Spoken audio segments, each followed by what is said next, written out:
Ladies and gentlemen, the very word secrecy is repugnant in a free and open society, and we are, as a people, inherently and historically opposed to secret societies, to secret oaths, and to secret proceedings. For we are opposed around the world by a monolithic and ruthless conspiracy that relies primarily on covert means for expanding its sphere of influence, on infiltration instead of invasion, on subversion instead of elections, on intimidation instead of free choice. It is a system which has conscripted vast human and material resources into the building of a tightly knit, highly efficient machine that combines military, diplomatic, intelligence, economic, scientific, and political operations. Its preparations are concealed, not published. Its mistakes are buried, not headlined. Its dissenters are silenced, not praised. No expenditure is questioned, no secret is revealed. That is why the Athenian lawmaker Solon decreed it a crime for any citizen to shrink from controversy. I am asking your help in the tremendous task of informing and alerting the American people, confident that with your help, man will be what he was born to be, free and independent.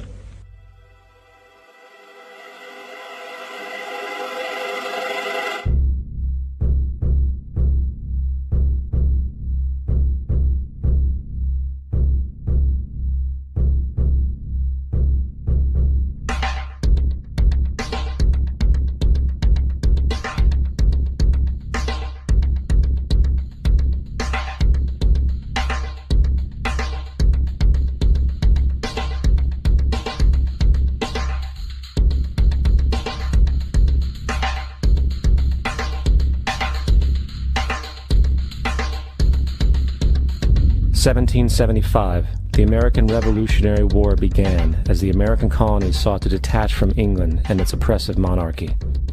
Though many reasons are cited for the revolution, one in particular sticks out as the prime cause: that King George III of England outlawed the interest-free, independent currency the colonies were producing and using for themselves, in turn forcing them to borrow money from the Central Bank of England at interest, immediately putting the colonies into debt. And, as Benjamin Franklin later wrote, the refusal of King George III to allow the colonies to operate an honest money system which freed the ordinary man from the clutches of the money manipulators was probably the prime cause of the Revolution. In 1783, America won its independence from England. However, its battle against the central bank concept and the corrupt, greed-filled men associated with it had just begun. So what is a central bank? A central bank is an institution that produces the currency of an entire nation. Based on historical precedent, two specific powers are inherent in central banking practice: the control of interest rates and the control of the money supply, or inflation. The central bank does not simply supply a government's economy with money, it loans it to them at interest. Then, through the use of increasing and decreasing the supply of money, the central bank regulates the value of the currency being issued. It is critical to understand that the entire structure of this system can only produce one thing in the long run: debt. It doesn't take a lot of ingenuity to figure this scam out. For every single dollar produced by the central bank is loaned at interest. That means every single dollar produced is actually the dollar plus a certain percent of debt based on that dollar. And since the central bank has the monopoly over the production of the currency for the entire country, and they loan each dollar out with immediate debt attached to it, where does the money to pay for the debt come from? It can only come from the central bank again, which means the central bank has to perpetually increase its money supply to temporarily cover the outstanding debt created, which in turn, since that new money is loaned out at interest as well, creates even more debt. The end result of this system without fail is slavery, for it is impossible for the government and thus the public to ever come out of the self-generating debt. The founding fathers of this country were well aware of this.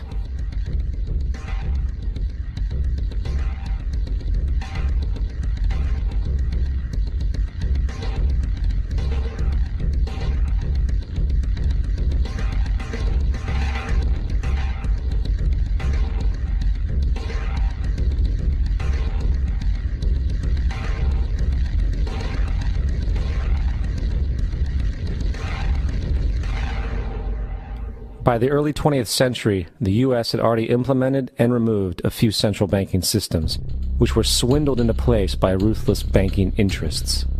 At this time, the dominant families in the banking and business world were the Rockefellers, the Morgans, the Warburgs, the Rothschilds. And in the early 1900s, they sought to push once again legislation to create another central bank. However, they knew the government and public were very weary of such an institution, so they needed to create an incident to affect public opinion. So, J.P. Morgan, publicly considered a financial luminary at the time, exploited his mass influence by publishing rumors that a prominent bank in New York was insolvent or bankrupt. Morgan knew this would cause mass hysteria, which would affect other banks as well. And it did. The public, in fear of losing their deposits, immediately began mass withdrawals. Consequently, the banks were forced to call in their loans, causing the recipients to sell their property, and thus a spiral of bankruptcies, repossessions, and turmoil emerged. Putting the pieces together a few years later, Frederick Allen of Life magazine wrote, "The Morgan interests took advantage to precipitate the panic, guiding it shrewdly as it progressed." Unaware of the fraud, the Panic of 1907 led to a congressional investigation headed by Senator Nelson Aldrich, who had intimate ties to the banking cartels and later became part of the Rockefeller family through marriage.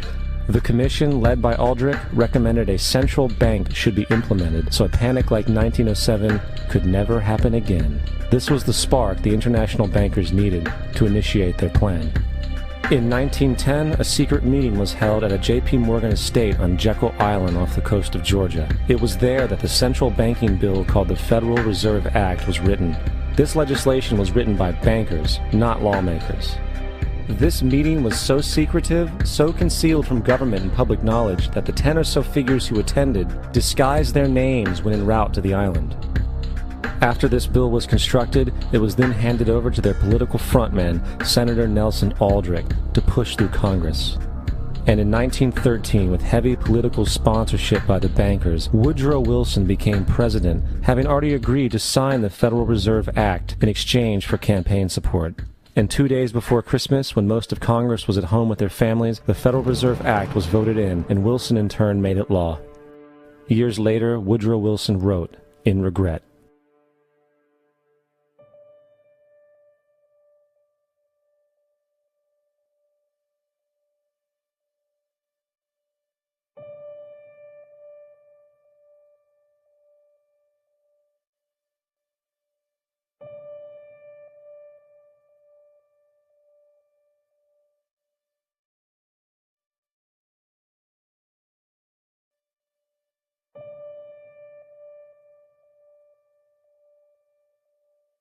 Congressman Louis McFadden also expressed the truth after the passage of the bill. A world banking system was being set up here, a superstate controlled by international bankers, acting together to enslave the world for their own pleasure. The Fed has usurped the government. Now, the public was told that the Federal Reserve System was an economic stabilizer, and inflation and economic crises were a thing of the past.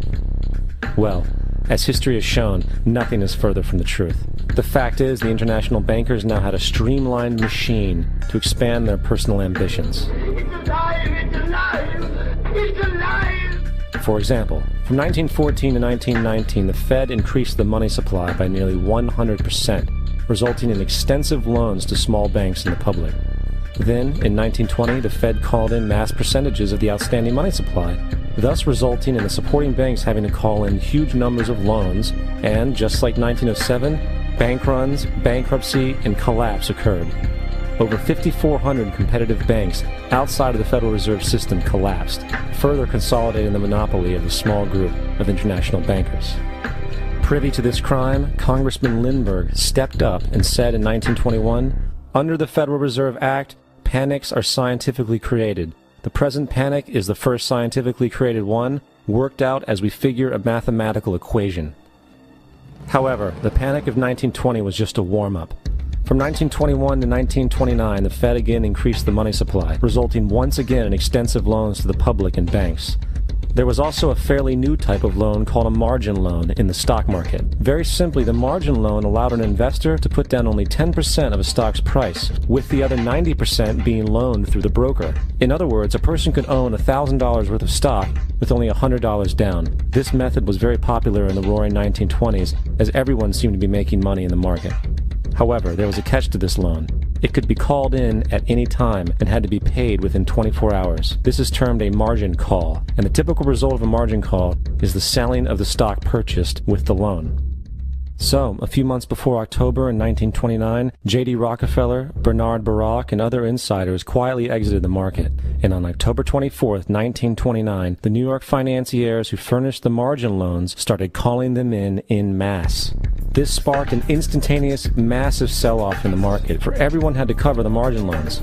It then triggered mass bank runs for the same reason, in turn collapsing over 16,000 banks, enabling the conspiring international bankers to not only buy up rival banks at a discount, but to also buy up whole corporations at pennies on the dollar. It was the greatest robbery in American history. But that didn't stop there. Rather than expanding the money supply in order to recover from this economic collapse, the Fed actually contracted it, fueling one of the largest depressions in history. Once again outraged, Congressman Louis McFadden, a longtime opponent of the banking cartels, began bringing impeachment proceedings against the Federal Reserve Board, saying of the crash and depression, it was a carefully contrived occurrence. International bankers sought to bring about a condition of despair so that they might emerge the rulers of us all. Not surprisingly, and after 2 previous assassination attempts, McFadden was poisoned at a banquet before he could push for the impeachment. Now, having reduced the society to squalor, the Federal Reserve bankers decided that the gold standard should be removed. In order to do this, they needed to acquire the remaining gold in the system. So, under the pretense of helping to end the Depression, came the 1933 gold seizure. Under the threat of imprisonment for 10 years, everyone in America was required to turn in all gold bullion to the Treasury, essentially robbing the public of what little wealth they had left. And at the end of 1933, the gold standard was abolished. If you look at a dollar bill from before 1933, it says it is redeemable in gold. You look at a dollar bill today, it says it is legal tender, which means it is backed by absolutely nothing. It is worthless paper. The only thing that gives our money value is how much of it is in circulation.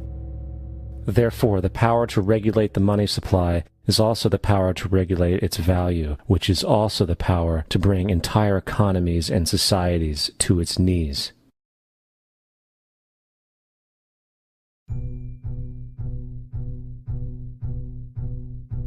It's important to clearly understand, the Federal Reserve is a private corporation. It is about as Federal Express.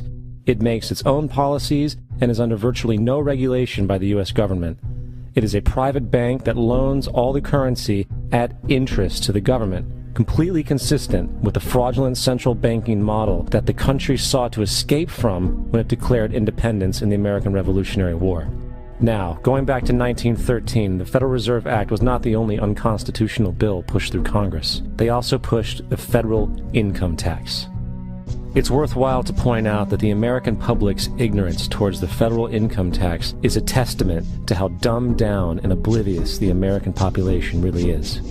First of all, the federal income tax is completely unconstitutional, as it is a direct, unapportioned tax. All direct taxes have to be apportioned to be legal based on the Constitution. Secondly, the required number of states in order to ratify the amendment to allow the income tax was never met, and this has even been cited in modern court cases.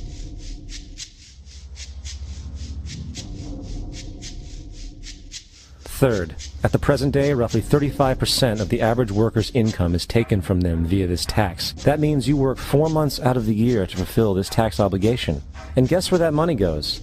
It goes to pay the interest on the currency being produced by the fraudulent Federal Reserve Bank, a system that does not have to exist at all. The money you make working 4 months out of the year goes almost literally into the pockets of the international bankers who own the private Federal Reserve Bank. And fourth, even with the fraudulent government claim as to the legality of the income tax, there is literally no statute, no law in existence that requires you to pay this tax, period. I really expected that, of course there's a law that you can point to in the law book, the code, that requires you to file a tax return. Of course there is. I was at that point where I couldn't find the statute that clearly made a person liable, at least not me and most people I know, and I had no choice in my mind except to resign. Based on the research that I did throughout the year 2000 and that I'm still doing, I have not found that law. I've asked Congress, we've asked a lot of people in the IRS commissioners, helpers. They can't answer, because if they answer, the American people are going to know that this whole thing is a fraud. I haven't filed an federal income tax return since I left. I have not filed a tax return since 1999. The income tax is nothing less than the enslavement of the entire country. Now, the control of the economy and the perpetual robbery of wealth is only one side of the Rubik's Cube the bankers hold in their hands. The next tool for profit and control is war. Since the inception of the Federal Reserve in 1913, a number of large and small wars have commenced. The three most pronounced were World War I, World War II, and Vietnam. World War I. In 1914, European wars broke out centered around England and Germany. The American public wanted nothing to do with the war. In turn, President Woodrow Wilson publicly declared neutrality. However, under the surface, the U.S. administration was looking for any excuse it could find to enter it. In a noted observation by Secretary of State William Jennings, the large banking interests were deeply interested in the World War because of the wide opportunities for large profits. It's important to understand that the most lucrative thing that can happen for the international bankers is war, for it forces the country to borrow even more money from the Federal Reserve Bank at interest. Woodrow Wilson's top advisor and mentor was Colonel Edward House, a man with intimate connections with the international bankers who wanted in the war. In a documented conversation between Colonel House, Wilson's advisor, and Sir Edward Grey, the Foreign Secretary of England, regarding how to get America into the war, Grey inquired, "What will Americans do if Germans sink an ocean liner with American passengers on board?" House responded, "I believe that a flame of indignation would sweep the United States, and that by itself would be sufficient to carry us into war." So, on May 7, 1915, on essentially the suggestion of Sir Edward Grey, a ship called the Lusitania was deliberately sent into German-controlled waters, where German military vessels were known to be. And, as expected, German U-boats torpedoed the ship, exploding stored ammunition, killing 1,200 people. To further understand the deliberate nature of this setup, the German embassy actually put advertisements in the New York Times telling people that if they boarded the Lusitania, they did so at their own risk, as such a ship sailing from America to England through the war zone would be liable to destruction. In turn, and as anticipated, the sinking of the Lusitania caused a wave of anger among the American population, and America entered the war a short time after. The First World War caused 323,000 American deaths. J.D. Rockefeller made $200 million off of it. That's about $1.9 trillion by today's standards. Not to mention the war cost about $30 billion for America, most of which was borrowed from the Federal Reserve Bank at interest, furthering the profits of the international bankers. World War II. On December 7, 1941, Japan attacked the American fleet at Pearl Harbor, triggering our entry into that war. President Franklin D. Roosevelt declared the attack was a day that will live in infamy. A day of infamy indeed, but not because of the alleged surprise attack on Pearl Harbor. After 60 years of surfacing information, it is clear that not only was the attack on Pearl Harbor known weeks in advance, it was outright wanted and provoked. Roosevelt, whose family had been New York bankers since the 18th century, whose uncle Frederick was on the original Federal Reserve Board, was very sympathetic to the interests of the international bankers, and the interest was to enter the war, as we've seen, nothing is more profitable for international bankers than war. In a journal entry by Roosevelt's Secretary of War Henry Stimson, dated November 25, 1941, he documented a conversation he had with Roosevelt. The question was, how should we maneuver them into firing the first shot? It was desirable to make sure the Japanese be the ones to do this, so that there should remain no doubt as to who were the aggressors. In the months leading up to the attack on Pearl Harbor, Roosevelt had done almost everything in his power to anger the Japanese, showing a posture of aggression. He halted all of Japan's imports of American petroleum. He froze all the Japanese assets in the United States. He made public loans to nationalist China and supplied military aid to the British, both enemies of Japan in the war, which, by the way, is completely in violation of international war rules. And on December 4th, 3 days before the attack, Australian intelligence told Roosevelt about a Japanese task force moving towards Pearl Harbor. Roosevelt ignored it. So, as hoped and allowed, on December 7, 1941, Japan attacked Pearl Harbor, killing 2,400 soldiers. Before Pearl Harbor, 83% of the American public wanted nothing to do with the war. After Pearl Harbor, 1 million men volunteered for the war. It is important to note, Nazi Germany's war effort was largely supported by two organizations, one of which was called IG Farben. IG Farben produced 84% of Germany's explosives, and even the Zyklon B used in the concentration camps to kill millions. One of the unspoken partners of IG Farben was J.D. Rockefeller's Standard Oil Company in America. In fact, the German Air Force could not operate without a special additive patented by Rockefeller's Standard Oil. The drastic bombing of London by Nazi Germany, for example, was made possible by a $20 million sale of fuel to IG Farben by the Rockefeller Standard Oil Company. This is just one small point on the topic of how American business funded both sides of World War II. One other treasonous organization worth mentioning is the Union Banking Corporation of New York City. Not only did it finance numerous aspects of Hitler's rise to power, along with actual materials during the war, it was also a Nazi money laundering bank, which was eventually exposed for having millions of dollars of Nazi money in its vaults. The Union Banking Corporation of New York was eventually seized for violations of the Trading with the Enemy Act. Guess who the director and vice president of the Union Bank was? Prescott Bush, our current president's grandfather, and of course our former president's father. Keep that in mind when considering the moral and political dispositions of the Bush family. Vietnam. The United States' official declaration of war on North Vietnam in 1964 came after an alleged incident involving two U.S. destroyers being attacked by North Vietnamese PT boats in the Gulf of Tonkin. This was known as the Gulf of Tonkin incident. This single situation was the catalytic pretext for massive troop deployment and full-fledged warfare.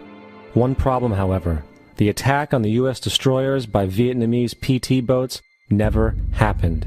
It was a completely staged event to have an excuse to enter the war. Former Secretary of Defense Robert McNamara stated years later that the Gulf of Tonkin incident was a mistake, while many other insiders and officers have come forward, relaying that it was a contrived farce, a complete lie. Once in the war, it was business as usual. In October 1966, President Lyndon Johnson lifted trading restrictions on the Soviet bloc, knowing full well that the Soviets were providing upwards of 80% of North Vietnam's war supplies. Consequently, Rockefeller interests financed factories in the Soviet Union, which the Soviets used to manufacture military equipment and send it to North Vietnam. However, the funding of both sides of this conflict was only one side of the coin.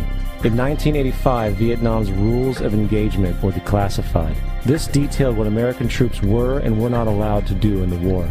It included absurdities like North Vietnamese anti-aircraft missile systems could not be bombed until they were known to be fully operational. No enemy could be pursued once they crossed the border of Laos or Cambodia. And most revealing of all, the most critical strategic targets were not allowed to be attacked unless initiated by high military officials. Apart from these imposed ludicrous limitations, North Vietnam was informed of these restrictions and therefore could base entire strategies around the limitations of the American forces. This is why the war went on so long. And the bottom line is this: the Vietnam War was never meant to be won, just sustained. This war for profit resulted in 58,000 American deaths and 3 million dead Vietnamese. So, where are we now? September 11th was the jumpstart for what is now an accelerated agenda by the ruthless elite. It was a staged war pretext no different than the sinking of the Lusitania, the provoking of Pearl Harbor, and the Gulf of Tonkin lie. In fact, if 9/11 wasn't a planned war pretext, it would be an exception to the rule. It has been used to launch two unprovoked illegal wars, one against Iraq and one against Afghanistan. However, 9/11 was a pretext for another war as well, the war against you. The Patriot Act, Homeland Security, the Military Tribunals Act, and other legislations are all completely and entirely designed to destroy your civil liberties and limit your ability to fight back against what is coming. Currently in the United States, unannounced to most brainwashed Americans, your home can be searched without a warrant, without you being home. You can in turn be arrested with no charges revealed to you, detained indefinitely with no access to a lawyer, and legally tortured, all under the suspicion that you might be a terrorist. If you need a painted picture of what is happening in this country, let's recognize how history repeats itself.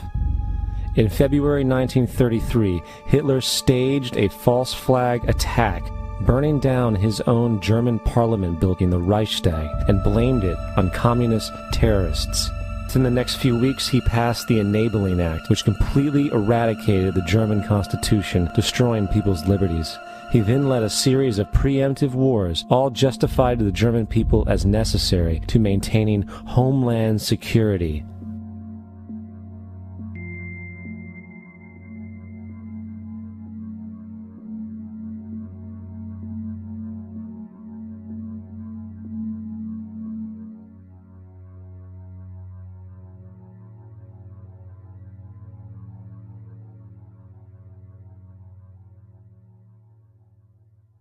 Am Schicksal des Kommunismus und der sich mit ihm verbrüdernden anderen Organisationen ändert dies nichts.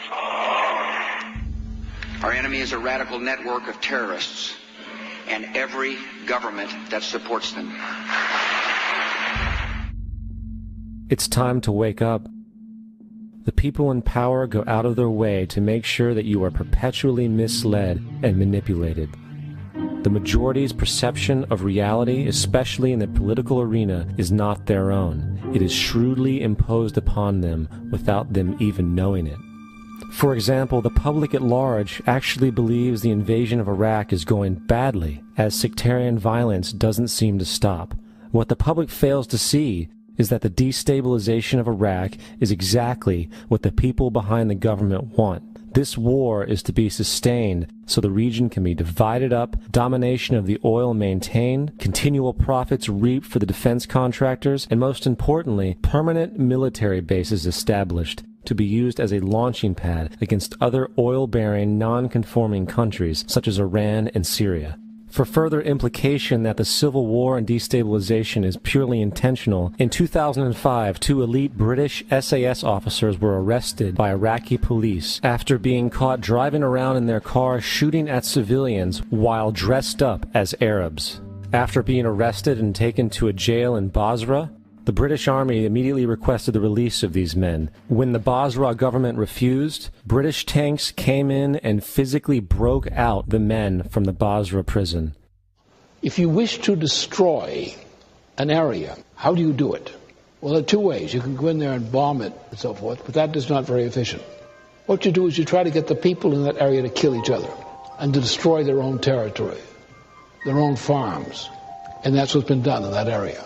The way in which you destroy an opponent is get him to destroy himself by dividing his ranks against one another. Then you feed both sides. You have agents feeding both sides, inflaming both sides, and they kill each other off.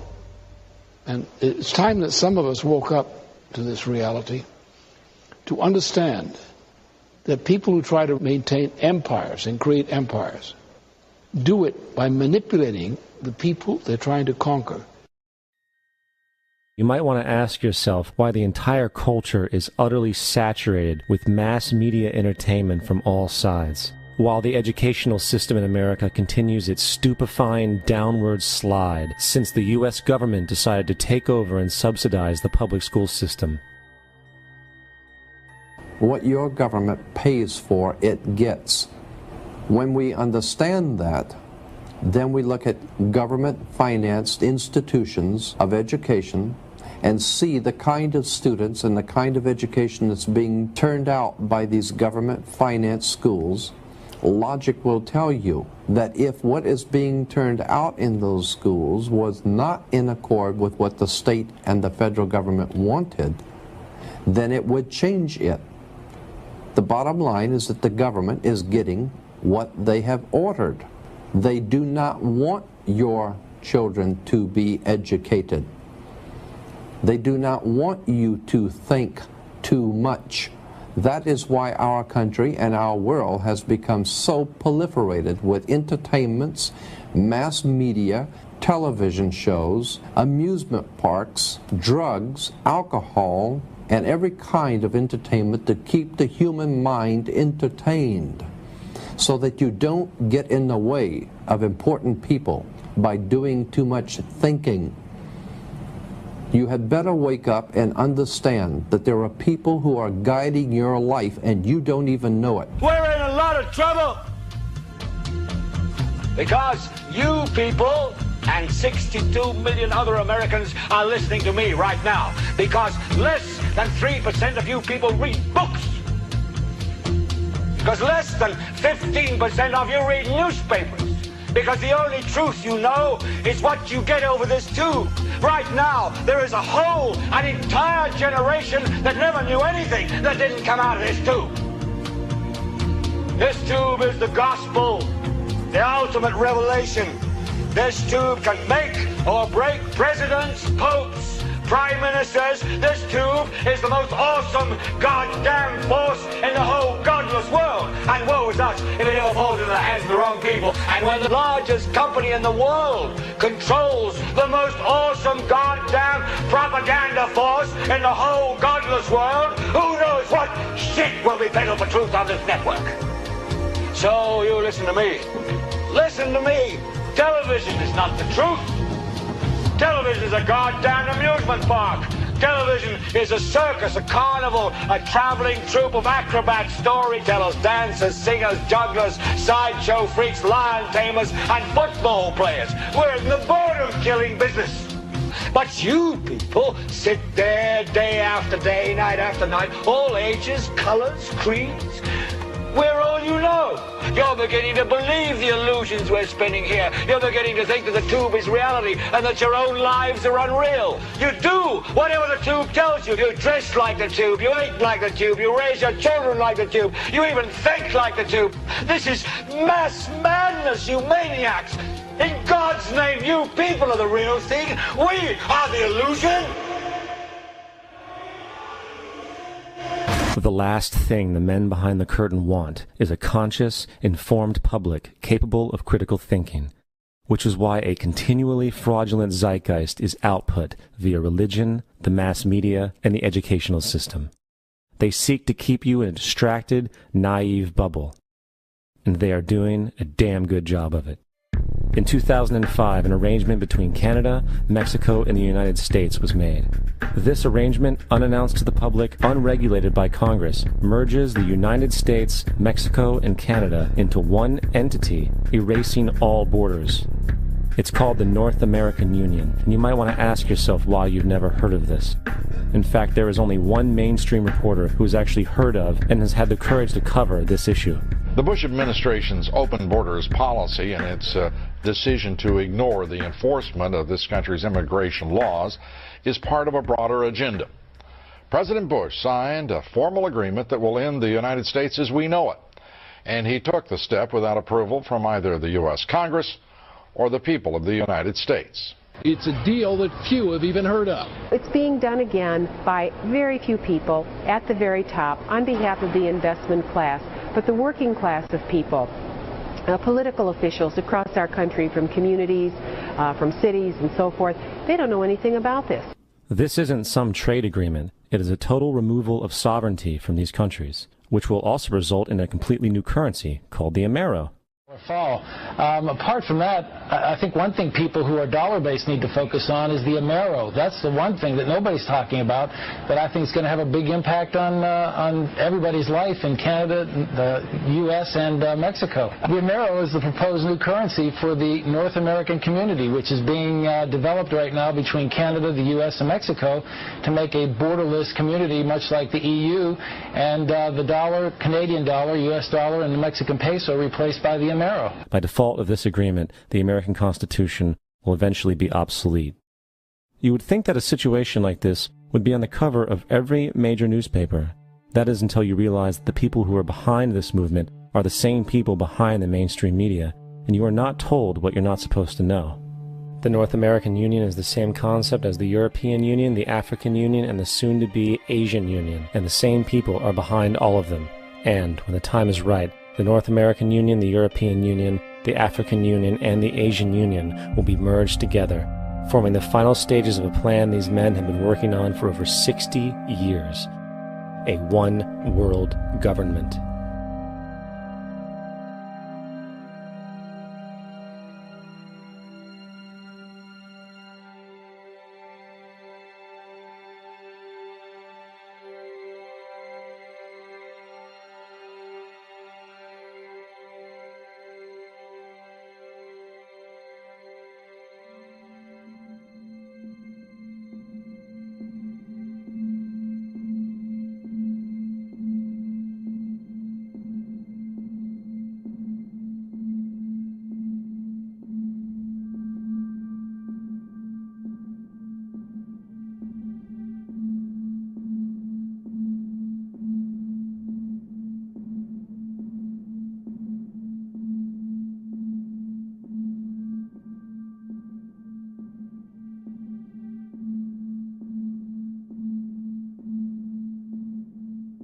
One bank, one army, one center of power.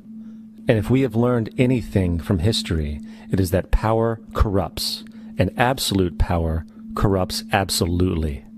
This is Aaron Russo, a filmmaker and former politician.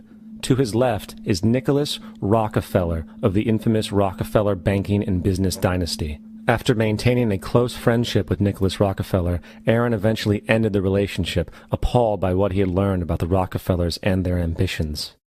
I got a call one day from an attorney woman I knew, and she said, "Would you like to meet one of the Rockefellers?" I said, "Sure, I'd love to."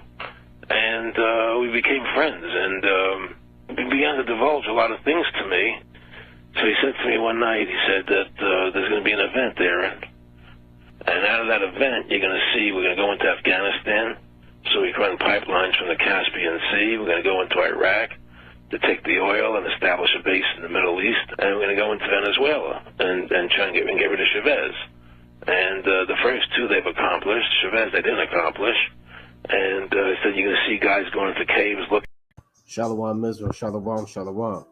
Brother Naquan, watch me for Israel coming back at you with these precepts and another cold cut, giving, of course, our honor and glory to Yahweh by Shema Mashiach, Amalek Yahushua. And as you just watched and witnessed, you clearly saw Esau and his greatest form of wickedness being revealed. All of the secrets and all of the different forms of deception that the so-called white man has tried to keep under wraps for hundreds of years has been brought forth. All right. If you didn't know how this so-called white man operated behind the scenes with his big bankers, his illuministic men, Rockefellers, the Rothschilds, because sometimes you tell people and they say, well, look, you're making that up. I don't believe that. America wouldn't do nothing like that. This is a God-fearing place. We have Thanksgiving and Christmas. America is a nation of morals and standards and freedom and equity. Well, what's going on? First of all, you got a fellow Edomite exposing his nation for the wickedness and the crimes and the murders and atrocities that they have put out on the earth, man, from the inception of this nation. All right, so the Most High is not, America's going to get away with all of that, man? With fueling wars and stealing gold and silver and robbing the nations and the earth of everything that they have? This Matthew, I want to start off with Matthew chapter 12 and 25. And Yahushua knew their thoughts and said unto them, every kingdom divided against itself is brought to desolation, and every city or house divided against itself shall not stand. Right? Because first, on one level, you have that Edomite whistleblowing and exposing his own kingdom. He's exposing the Rockefellers, the Rothschilds, Warburgs, and these different elite bankers on how to monopolize the global economy and exploiting the nations through their wealth, or exploiting them of their wealth. All right, and if you have Edomites, he's not the only Edomite that does that. You have a lot of Edomites. This is Esau and Esau crime, and this kingdom is divided against itself. And they showed you in the beginning of that video, you had Great Britain going to war with Babylon the Great.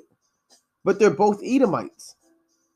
You know, these Edomites, they're getting caught up on geopolitics, and you're from that land, I'm from this land, but they're the same nation. So anytime you have, and that's the civil war, anytime you have civil war and corruption and exploitation between individuals and parties within the same nation, the Lord said it's brought to naught. All right, and the Lord did that, man. He put the spirit on that Edomite to expose these other Edomites. And that video is relatively old, man. I just watched it again recently. It says, and if Satan cast out Satan, he is divided against himself. How shall then his kingdom stand? So this man's kingdom is fallen, man. And these are things that the so-called white man has tried to keep secret from the foundation of his nation. You know, this man didn't really want that to come out. He wanted everything that this American dream facade. Like I always go to, if you type in American dream, so I can bear with me, American dream billboard. Let's see. Here you have it. This is what the so-called white man wanted, and I brought this up before. This is what he wants the world to think about him. All right. So in the nations, when the so-called Chinese man came here in the 1800s, when the East Indians and these Africans and people of Taiwan and these Philippines and other European nations, when they came to America, he wanted them to think that this is the world's highest standard of living. And there is no way like the American way.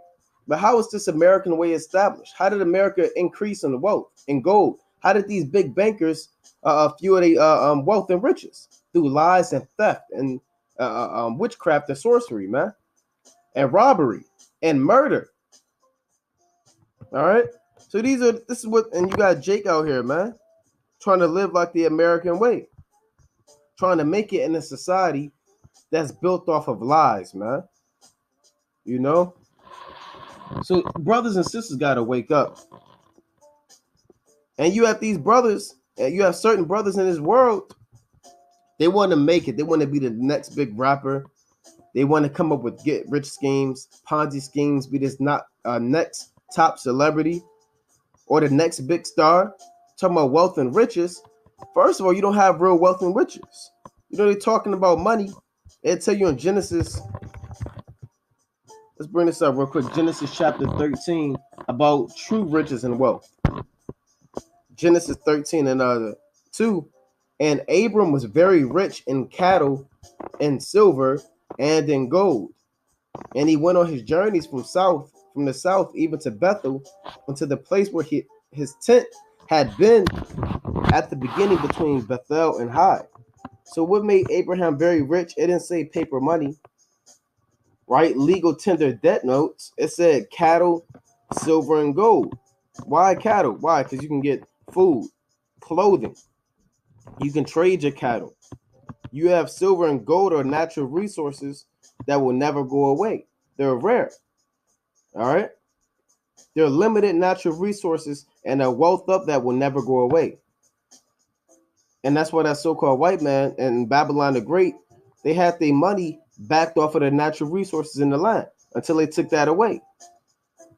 So true wealth is based off of cattle, silver, and gold, and slaves. Abraham had an actual army. If you're really wealthy, you'll have an army. People talk about Jay-Z, he got money, or LeBron James, or these different men. You're not truly wealthy till you have an army. Abraham had 318 trained servants, man. And you know how much money it takes to feed them and train them and give them weapons and make sure the weapons are up to date and bring water to them and cattle so they can eat when they go to war. He had an actual army. All right, so Abraham was wealthy, man. And his wealth was got off of righteousness from Yahweh Bashem Yahushua. It wasn't off the enslavement of nations and exploitation and deception and lies like the so-called white man got, man. All right. Genesis, real quick, just to show you Abram's army. Genesis 14 and 14. And when he had heard that his brother was taken captive, he armed his trained servants born in his own house, 318, and pursued them unto Dan. So that's a mini military right there, man. So our forefathers, we come from wealthy men. And our true riches, they're not found on the earth. They're found from the heavens, which is the wisdom, knowledge, and understanding. And a so-called white man, he doesn't have that. So he seeks that on the earth through murder and lies. And that gold becomes his God. That's why everything these devils did, it was to get gold, get wealth and money. You know? Hey, the Lord said real quick, this is Jeremiah. Slack here. Bear with me. I want to go to Jeremiah. I believe this is chapter 17 and 11. All right, Jeremiah 17 and 11. As the partridge sitteth on eggs and hatcheth them not, so he that getteth riches and not by right shall leave them in the midst of his days, and at his end, Salakia, shall be a fool. All right? Like, so a bird, they go through the process of doing a mating call and finding a mate, and then land with them and going through the process of giving birth to the eggs just to never hatch them. That's equivalent to the so-called white man robbing and stealing and coming up with crafty counsels just to accumulate riches and wealth and not profit with them and not have them, because he's going to be destroyed and burned alive. So the Lord said at the end of his days, he'll be a damn fool. All right? Because he got riches and not by right. And he won't prolong his days on the earth with these riches. All right? Let's go to the book of, I had another precept in my mind I wanted to go to. But Lord willing, it'll come back to me. Let's go to the book of, I wanted to go to Genesis 36. All right, because this so-called white man does everything for his gold and riches. And we always go into this because the so-called white man, when they say in God we trust, right? They're really talking about what people say, which I really agree with. This God that they call, they say gold, oil, and drugs, or guns, oil, and drugs. But this God, he's actually who? This is talking about gold. The God that they trust in is gold and wealth. That becomes their God. This is who they sacrifice for. They sacrifice lives of their own people. They killed 2,400 people in Pearl Harbor that signed up to defend this nation, and they murdered them, which was a sacrifice to receive more gold. They labor more abundantly. They set up churches and cathedrals, all to bring in gold of the people. This is the God that's governing Babylon the Great and his wicked society. So this is the God. So when you go to Genesis 36, it speaks about Esau, right? Genesis 36 and 1. Now these are the generations of Esau, who was Edom. Esau took his wives of the daughters of Canaan, Adah, the daughter of Elon the Hittite, and Oholibamah, the daughter of Anan, the daughter of Zebeon the Hittite, and Bashemath, Ishmael's daughter, sister of Nebajoth. Here's the point. And Adah bare to Esau Eliphaz, and Bashemath bare Reuel.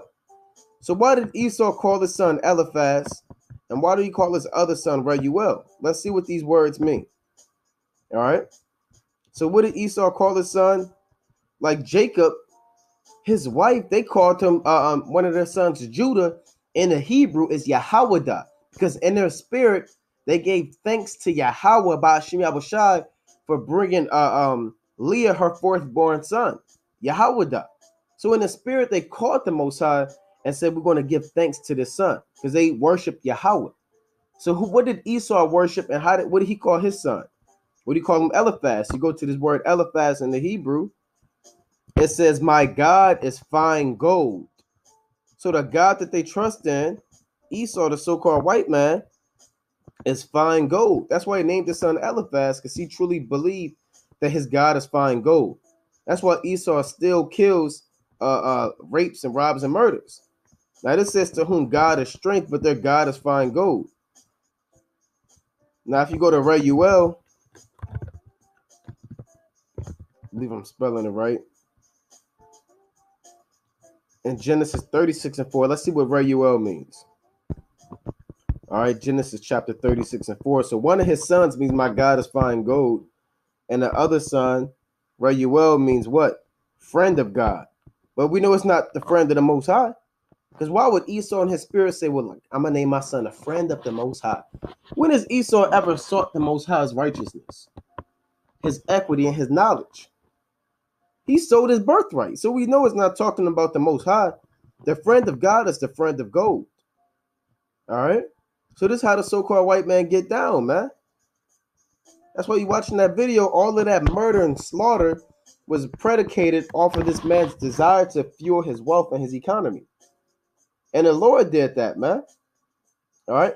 And we exposing this devil, man. Right? Let's go to 2 Thessalonians chapter 2. All right? 2 Thessalonians chapter 2 and 4. I'm going to start at 3. Let no man deceive you by any means, for that day shall not come except there come a falling away first, and that man of sin be revealed, the son of perdition. So the Messiah, Yahushua, he will not make his second coming unless the Israelites fall away from the Most High, their homeland, nationality, and heritage. And the second thing that must happen before the Yahushua make his second coming is the man of sin has to be revealed. There is a man on the earth that's robbing the nations.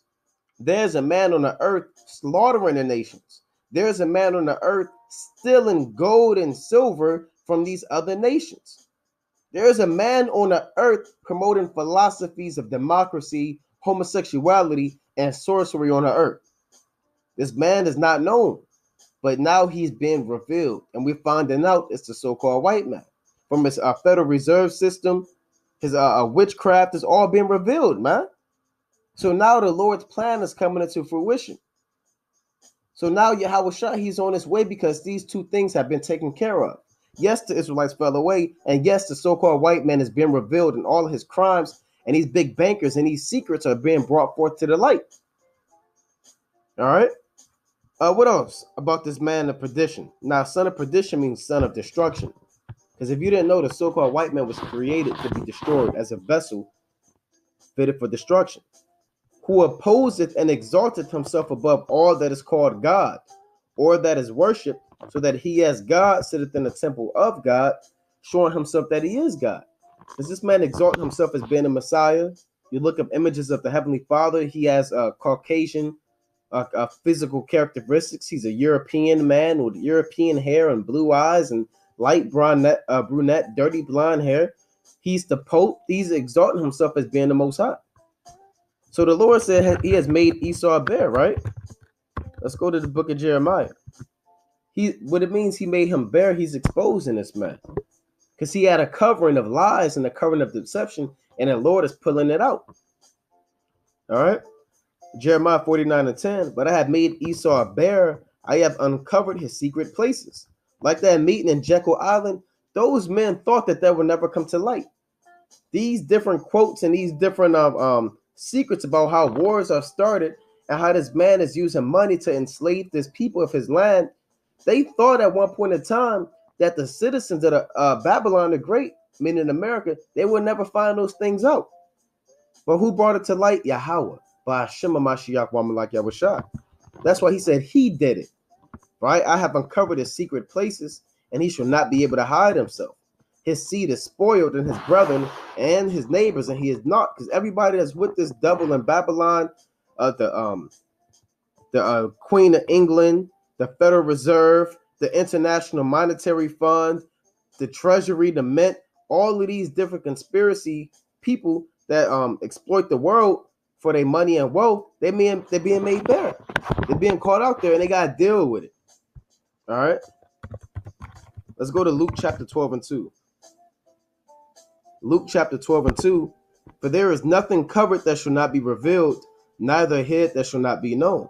So, hey, when this devil thought he had secrets that was going to last him for time in and time out, and nobody was going to know, well, look, the Most High is bringing it to light, man. Like he brought the light out of darkness in Genesis, the first chapter.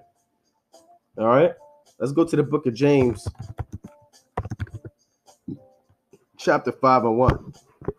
All right, James chapter 5 and 1. Go to now, ye rich men, weep and howl for your miseries that shall come upon you. And he spoke about those rich men, the Rockefellers, the Rothschilds, so David Rockefeller, Meyer, Rothschilds, Oppenheimers, Warburgs. Those are different rich men. It's not talking about Bill Gates. These rich men is not talking about, wasn't talking about Steve Jobs, not Jay-Z. Not damn Diddy, LeBron James, Oprah. Rich men are the rich elite that they talked about that's fueling things behind the scenes. So the Lord said, go to now, ye rich men, weep and howl for your miseries that shall come upon you. Your riches are corrupted, and your garments are moth-eaten. Your gold and silver is cankered, and the rust of them shall be a witness against you, and shall eat your flesh as it were fire. Ye have heaped treasure together for the last days. And who else could this be talking about? The so-called white man. They heaped up, amen. You can look up Queen of England gold vault, right? Check out the Queen of England's gold vault. And where did she get this from these big bankers? Because she's in on it too. It's a whole family bloodline that's connected, that's all running the earth. All right? All this gold that she got. What happened to all King Solomon's gold? They got it right here. This is all of our gold. This whole earth is ours. And you got these devils that's holding on to your gold. Well, what did the Lord say in the book of James?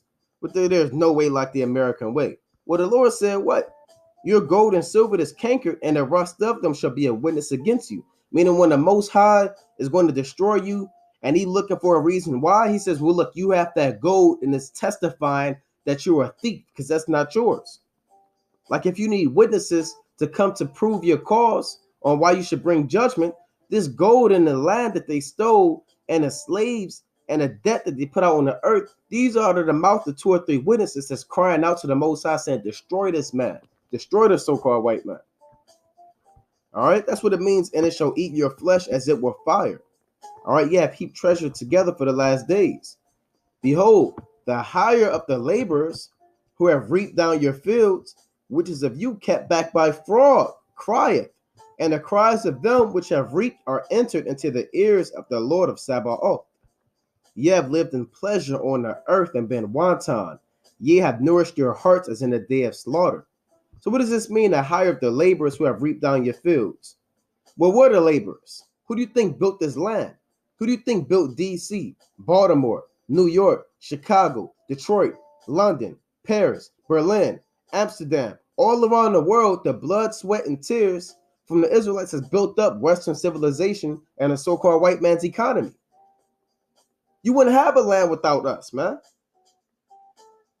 So where our hires our wealth, because we were robbed. We should be paid for what we work for, but the so-called white man is keeping it back by fraud.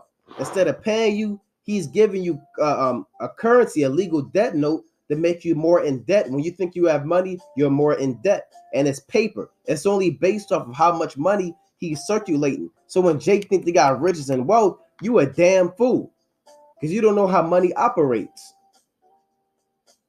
All right, so the so-called white man, he's keeping it back by fraud.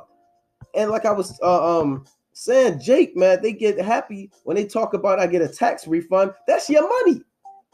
Even though it's not real money, that's still your fake money. You might as well play with monopoly money, man. The so-called white man can circulate monopoly money through the damn system and print them up and say, look, this is the new currency, and Jake, you got to deal with it. You can't say, no, he said, no, look, this is the real money now. So Jake, look, your money's not worth anything. You're going to have to throw that money to the side and start off with new monopoly money. 2 500s, right? 5 100s, and you know how it go, man. All right? So we crying, and our cries are crumbing up to the ears of the Lord of Sabaoth, meaning Yahweh, Bashem Yahushua, the master of war. All right? Reading on. Ye have lived in pleasure on the earth and been wanton. Because the so-called white man, he don't worry about nothing. He's not in trouble like other men. His houses are safe from fear. He eats the best food. He wears the best clothes. He lives like a god and a king on the earth. All right. The Lord says, ye have condemned and killed the just, and he doth not resist you. So the so-called white man is going to be destroyed by Yahweh, by Shema Mashiach, wa Malach Yahushua. All right. Let's go to the book of Zephaniah 3:1.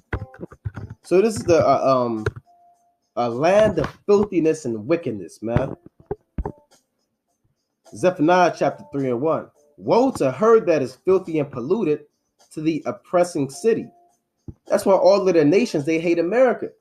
Because they know America, they the top partner for the Federal Reserve, and they're enslaving the nations. They're robbing them and exploiting them for their gold and silver and putting them into permanent debt and forcing their philosophies and doctrines on these nations that really have nothing to do with America. So they're the oppressing city. All right, let's go to the book of Sirach chapter 40 and 12. All right, let's go to the Apocrypha, Sirach chapter 40 and 12. Like I said, that video is not new, man. When that came out I watched that video when I was maybe 15, 14, 13 years old, man. All right, and people still don't know what's going on, man. I believe that video came out like 2004 or something like that. All right, now this is Sirach chapter 40 and verse 12. All bribery and injustice shall be blotted out, but true dealing shall endure forever. The goods of the unjust, meaning his wealth and riches that he stole, shall be dried up like a river and shall vanish with noise like a great thunder in the rain. And that noise is the sound of the missiles falling, the trumpet blowing, and the chariots of salvation coming in to destroy America and the Federal Reserve. All right, while he openeth his hand, he shall rejoice, so shall transgressors come to naught. So this man is going to be taken out of the way as all others, man. All right, let's go to the book of I had a few more I want to get to. Let's go to Habakkuk chapter 2 and 5. So this devil's been exposed. Habakkuk chapter 2 and 5. Yea, also because he transgresseth by wine. He is a proud man, neither keepeth at home, who enlargeth his desire as hell, and is as death, and cannot be satisfied, but gathereth unto him all nations, and heapeth unto him all people. So the so-called white man sins by his wine. His wine is his media, his lies that he's putting out to seduce the people of the earth and make them believe a lie. He's handing out free cups of wine, and the people of the earth are being made drunken from his wine. That's why if you go to just open up another blue letter. Bear with me. Let's just open up another blue letter, and let's go to Revelation chapter 17. Actually, let's do Revelation 17. All right, it's a lot of good precepts I can get to, but let's go to Revelation chapter 17 and 2. It says, with whom the kings of the earth have committed fornication, and the inhabitants of the earth have been made drunk with the wine of her fornication. So this is Babylon the Great, right? And their chief partners with the Federal Reserve. All right, the Rockefellers, the Rothschilds. America is one of their corporations, the top corporation that's in cahoots with them. America is just a business. All right, and what they're doing is they're being used as a puppet from these rich elite Illuministic members who are not even citizens of America. They're their own. They're in a league of their own. All right, and they forcing America to put out philosophies and doctrines to enslave the world because they're behind that. America's their top puppet. All right, and they're the kings of America, or the king of Babylon. All right, and they're drunk. The people of the earth are drunken with her philosophies. All right.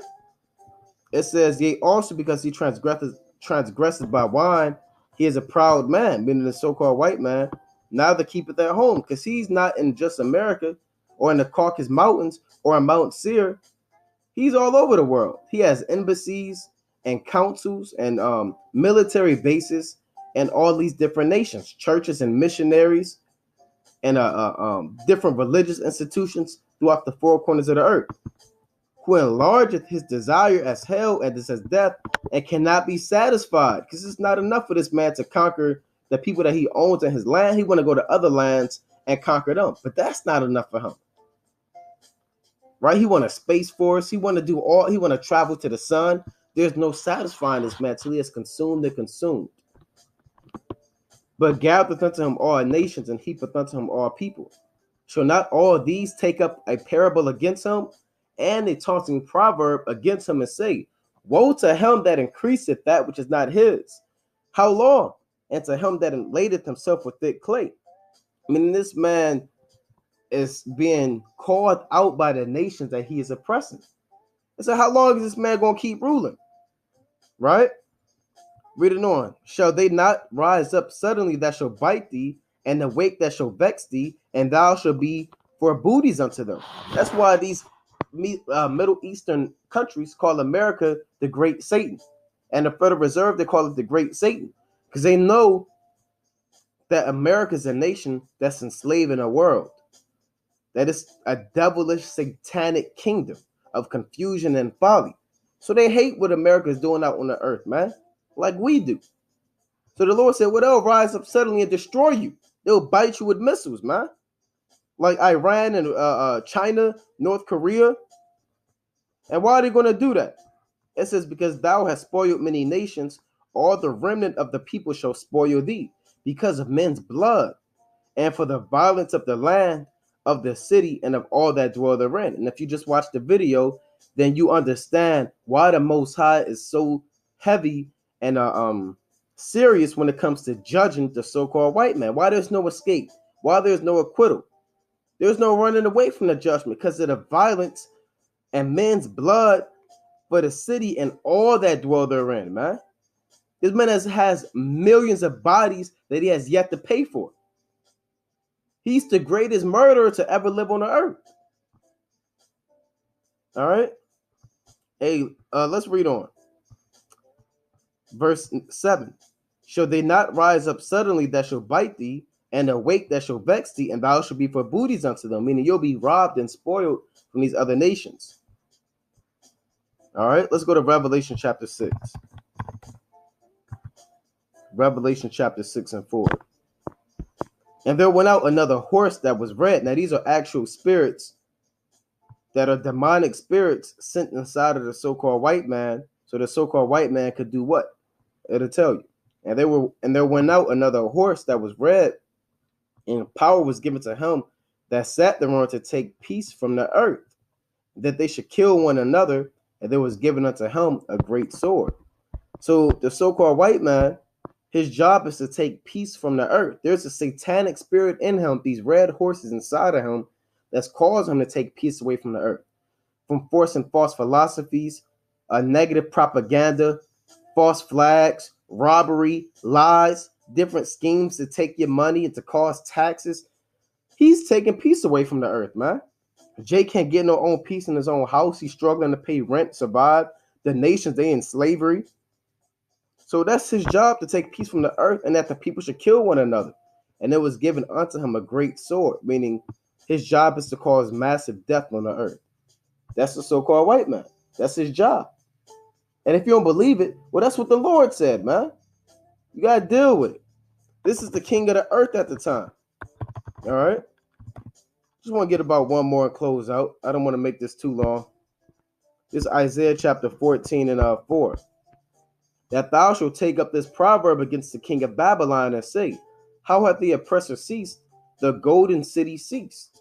So the king of Babylon is not necessarily a one man, because there's rich elite families that's governing the Federal Reserve and in society. Now, a better word to say than a king is an oligarchy, right? An oligarchy is what? It says a small group of people having control of a country, organization, or institution. An example, it says a country governed by an oligarchy. The English aristocratic oligarchy of the 19th century, meaning rich elite families. That's what an aristocracy is, all right, or aristocratic. They're rich elite families who pass down generational wealth, and they finance and fuel global economies, which is really the so-called Jew. Because these Rothschilds and Rockefellers, they're nothing but so-called Jews who infiltrate different lands and big banks to capitalize on their wealth. The so-called Jew, he's operating this whole thing, man. This is an oligarchy. That's the king of Babylon. Are you going to take up this proverb against the king of Babylon and say, well, how hath the oppressor ceased? The golden city ceased. Yahweh hath broken the staff of the wicked and the scepter of the rulers.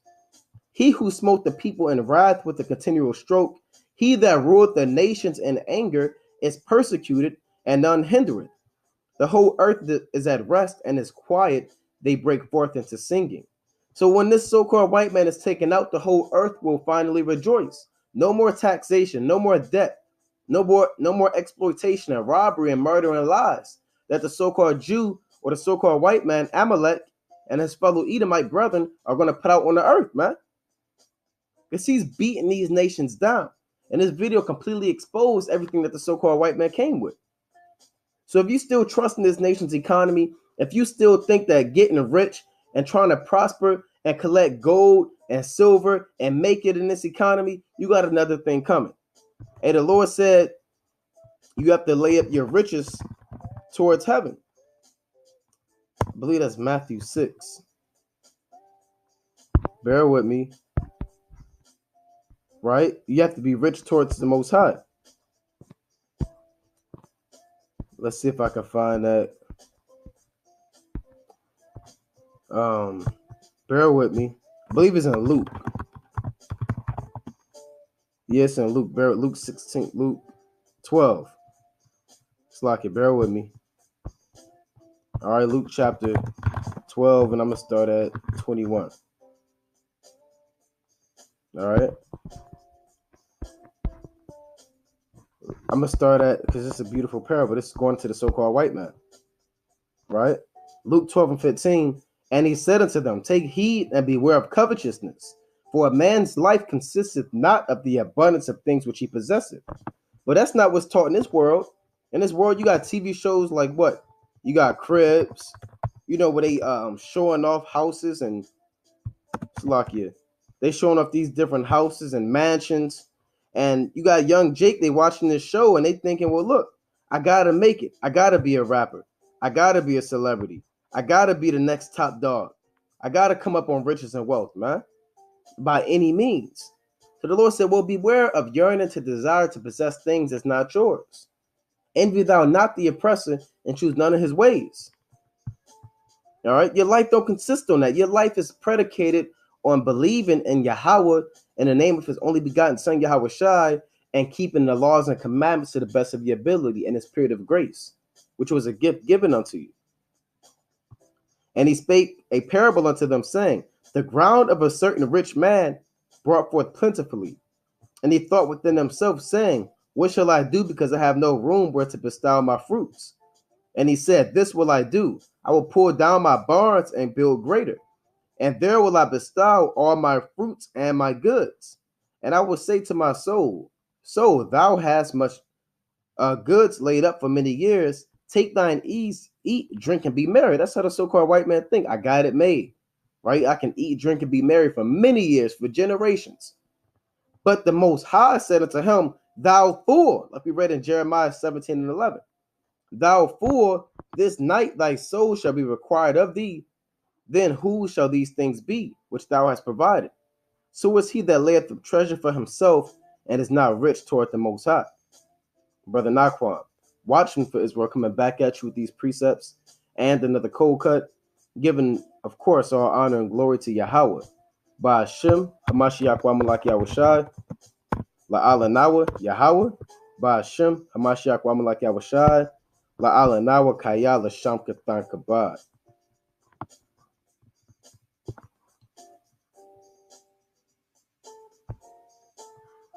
Shalom.